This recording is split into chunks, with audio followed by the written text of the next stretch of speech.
오늘 말씀의 제목은 근심을 기쁨으로 받게 할 성령, 첫 번째 시간으로 여러분에게 말씀을 전합니다. 근심을 기쁨으로 받게 할 성령의 역사가 여러분 가정과 또 여러분에게 충만하기를 주님의 이름으로 축원합니다. 실망하고 좌절했던 예수님의 제자들이 예수님의 부활을 경험하고 또 예수님의 부활하신 모습을 배우고 소망을 갖고 기뻐하게 되었습니다. 40일 동안 이 땅에서 제자들에게 보이시면서 여러 많은 말씀들을 그들에게 전했지만 예수님은 이제 성천하여 가고 안 계시기 때문에 눈에 보이시지도 않기 때문에 그들이 과연 어떻게 믿음으로 앞으로 살아갈까라는 질문을 해보게 됩니다. 우리도 마찬가지 아니겠습니까? 믿음으로 산다 하지만 보이지 않는 주님을 우리가 믿고 섬기는데 갑자기 우리 앞에 큰 어려움이 생기고 문제가 생기고 나면 이 믿음을 지키기가 참 어렵다는 것을 우리가 인정하지요. 근데 놀라운 것은 예수님이 이 사실을 아셨다는 거예요. 그래서 예수님께서 이런 상황을 맞닥뜨리게 될 제자들, 어려운 현실을 마주하게 될 이 제자들에게 약속한 것이 있었죠. 그게 뭐였습니까? 보혜사 성령을 보낼 테니까 이 성령을 받아야 된다라고 말씀하셨던 것이죠. 그렇다면 오늘 우리가 성령을 받아야 될, 거듭나야 될 그들이 과연 성령을 어떻게 알고 믿고 받아야 하고 또 이미 성령을 받은 분들은 성령 받은 사람들이 가지는 이 믿음의 확신과 함께 앞으로 닥칠 어떤 어려움에서도 이겨낼 그 믿음을 지키는 길이 과연 무엇인가를 오늘 예수님이 말씀해 주시는데 오늘 제자들이 가졌던 이 믿음의 확신이 저와 여러분의 믿음의 확신이 되기를 주님의 이름으로 축복합니다. 16장 22절에 예수님께서 말씀하시죠. 지금은 너희가 근심하게 된다. 그러나 내가 다시 너희를 만나게 될 텐데 성령으로 만나주게 될 텐데 너희 마음이 기쁠 것이다. 그래서 너희 기쁨을 빼앗을 자가 없게 될 것이다 라는 이 약속을 하게 되죠. 성령님이 우리 안에 계시고 내가 믿고 있는 그 예수님이 성령을 통해 우리 안에 계시다는 믿음을 갖는 성도들, 이 믿음의 확신을 갖고 있는 성도들에게 나타난 열매가 뭐라고요? 기쁨이라는 겁니다. 예수 믿는 사람들은 이 기쁨을 빼앗기지 않는다는 거예요. 예수님께서 제자들에게 부활하시고 승천하시고 그들의 눈에 보이지 않게 될 그 상황 속에 제자들에게 그렇게 당부를 하죠. 내가 너희에게 이르면 너희로 실족하지 않게 하려 함이라. 우리가 믿음을 저버리고 넘어질 수밖에 없는 그런 실족한 상황이 많이 생겨요. 제자들에게도 앞으로 이런 상황이 닥칠 거니까요. 사람들이 너희를 출교해야 될 것이다. 그들을 미워하고 시기하고 그들을 저주하면서 쫓아낼 것이다. 그뿐만입니까? 너희를 죽이는 자도 있고 옥에 갇히게 하고 고발하고 할 그런 일들이 생기게 될 텐데 그들이 맞닥뜨리는 이 현실이 이것이야말로 하나님을 섬기는 일이다 라고 그들이 얘기한다는 겁니다. 부활한 신앙을 갖고 있지만 이 제자들이 앞으로 맞닥뜨려야 될 이 현실 앞에 이 실족한 상황을 만났을 때 그들이 알아야 했던 것이 있었습니다. 예수님이 그래서 이 말씀을 제자들에게 하면서 뭐라고 얘기하느냐? 그들이 아버지와 예수를 알지 못하기 때문에 지금 이런 일이 벌어졌다라고 예수님이 이미 그들에게 얘기를 했던 거죠. 그러니 지금 예수님께서 너희에게 일어나는 이런 일을 두고 너희가 신앙의 회의를 갖고 왜 내게 이런 슬픈 일이, 왜 이런 괴로운 일이 내게 닥칠까? 저 사람들이 왜 나를 이렇게 미워할까? 그들이 하나님 예수님을 몰라서 이러는구나.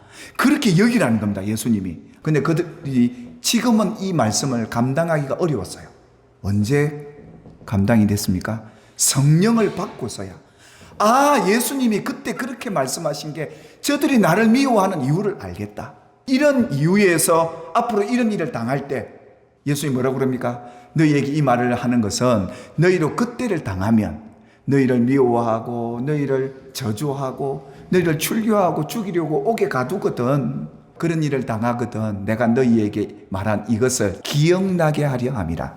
오늘 예수님은 성령을 보내서 그들에게 이것을 생각나도록 해주시겠다는 겁니다. 오늘 이 16장 내용은요, 제자들이 이런 일을 만났을 때 왜 성령을 구해야 되고 성령이 오시면 우리에게 어떤 기쁨을 주실지, 그 기쁨을 주시는 이유가 뭔지를 이렇게 나열하고 계시는데요.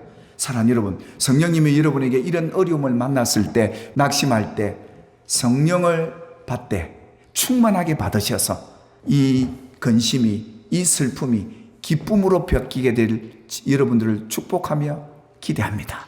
예수님께서 그랬던 거예요. 보혜사 성령, 그분이 오시면 내가 너희에게 말한 모든 것을 생각나게 하리라. 지금 예수님이 떠나간다고 그러고 이 16장 말씀을 제자들은 귀에 안 들어와요.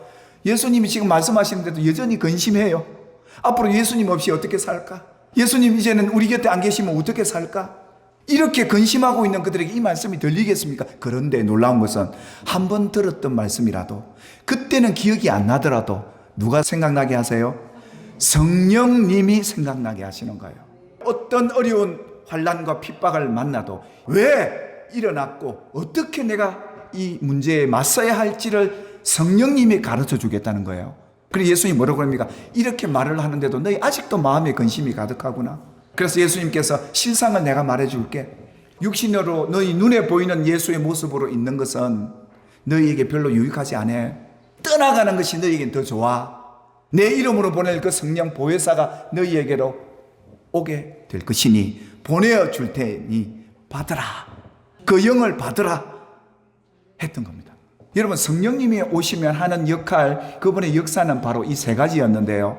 성령님이 그들에게 오셔서 이 죄에 대해서, 의에 대해서, 심판에 대해서 확실한 믿음을 주시겠다는 겁니다. 그래서 이 어려운 세상을 앞으로 살아가려 할 때 성령이 오셔서 이 세 가지 사역에 대해서 예수님이 제자들에게 당부하시면서 성령 받으면 너희 이런 믿음 확신 갖고 앞으로 살아가게 될 것이고, 아멘, 어떤 어려움도 이겨내고 너희가 세상을 이기는 자로 살아가게 될 것이에 대해서 말씀을 하셨는데요. 자, 그 첫 번째 죄에 대한 얘기는 바로 이거였어요. 여러분, 죄가 뭐라고요? 그들이 나를 믿지 아니하며.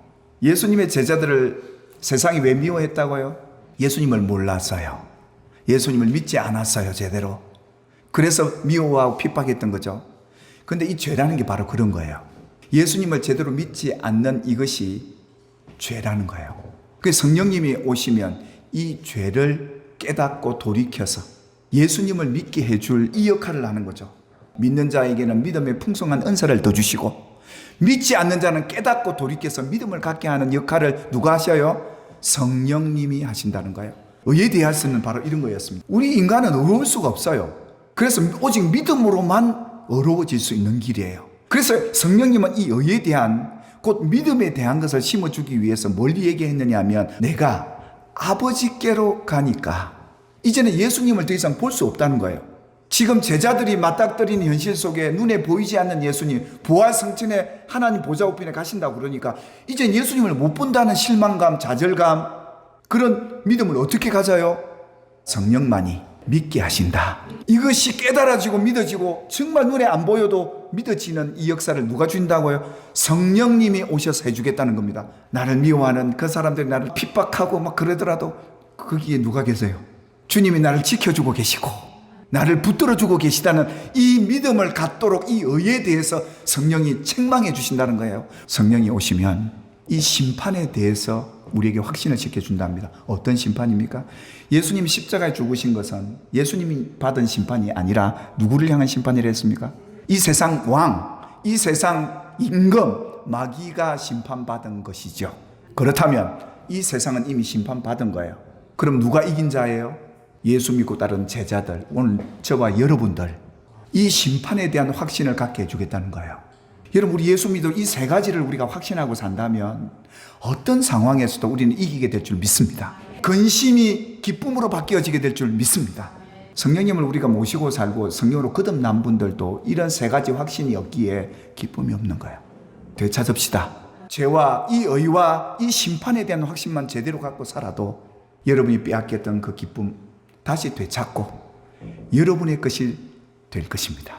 그래서 우리는 하나님의 예수님이시다, 아멘, 그것을 알므로, 그분이 행하셨던 그 일들을 알므로 우리는 자유를 누리게 될 줄 믿습니다. 진리를 알지니 진리가 너희를 자유하게 해줄 것이다. 의에 대하여 이제 너희가 믿음으로 육신의 예수만이 아니라 이제는 내주하시는 성령이 너와 함께 계시니 이게 믿어지니 구해라 했던 겁니다. 그분이 영원토록 세상 끝날까지 떠나지 않고 너와 함께 계실 거니까, 너를 지켜줄 거니까 어떤 어려움이 와도 그 믿음 갖고 살아라, 기뻐해라. 그리고 세 번째가 뭡니까? 여러분이 세상을 알면요 담대해집니다. 이 심판을 바로 알면 강하고 담대해져요.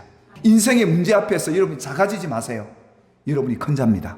이 사실을 확신하도록 누굴 보내겠다는 겁니까? 보혜사 성령을 너에게 보내줄 테니까 받으라 받으라 받으라 했던, 그래서 너희 삶에 근심이 가득한 너희 현실이 기쁨으로 바뀌어질 것이다. 여러분의 삶이 그 기쁨의 나날들이 되기를 주님의 이름으로 축복합니다.